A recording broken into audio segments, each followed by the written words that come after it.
성도 여러분 안녕하세요. 매일 하나님 만나 말씀에 만나 공급받는 매일 만나 시간입니다. 하나님의 평강이 여러분의 마음과 가정에 가득하길 축복합니다. 오늘 본문 누가복음 18장 15절에서 30절은 15절에서 17점 어린아이처럼 18절에서 30절 영생을 찾는 관리로 나눌 수 있습니다.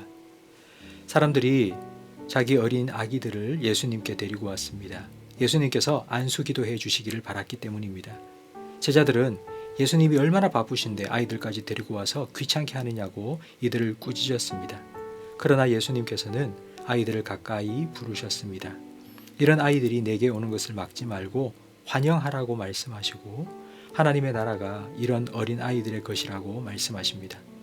어린아이가 부모의 손에 이끌려 예수님께 나온 것처럼 천국에 갈 수 있는 사람은 예수님을 믿고 예수님께 자신을 온전히 맡기는 사람입니다. 그리고 하나님의 나라를 어린아이처럼 받들어야 천국에 들어갈 수 있다고 하십니다.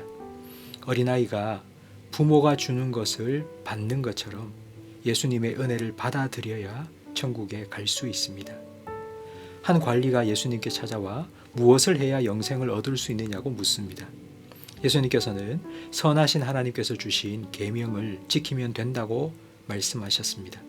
그 관리는 떳떳하게 내가 어려서부터 이런 계명을 다 지켰다고 대답합니다. 그렇다면 과연 이 관리는 영생을 얻을 수 있을까요?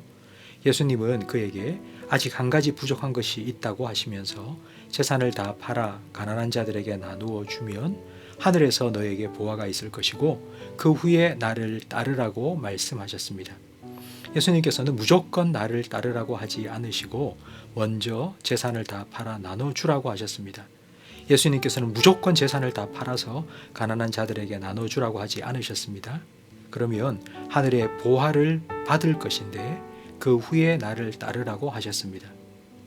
관리가 그토록 원하는 영생이라는 하늘의 보화가 이 땅에서 가진 재산보다 더 크고 영원하다는 것을 깨달아야 예수님을 따라갈 수 있습니다. 그 관리는 큰 부자였습니다.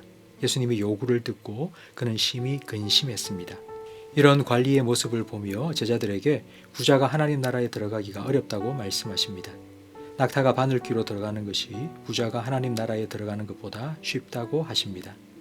예수님 당시의 사람들은 부자는 당연히 구원받고 천국 간다고 생각했습니다. 돈이 많으니 일할 필요가 없고 시간이 많아 예배 참석도 잘합니다. 남을 돕는 구제도 많이 합니다.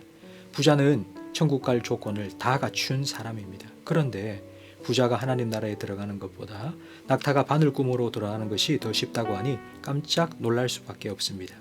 그럼 누가 하나님 나라에 들어갈 수 있단 말입니까? 예수님께서는 사람이 할 수 없지만 하나님은 하신다고 말씀하십니다.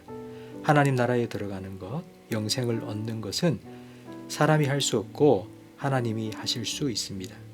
베드로가 우리는 저 관리와 다르게 모든 것을 다 버리고 주님을 따랐습니다 라고 하자 예수님께서는 하나님 나라를 위하여 모든 것을 버린 자는 이 땅에서 여러 배를 받고 하나님 나라에서 영생도 반드시 받을 것이라고 약속해 주십니다.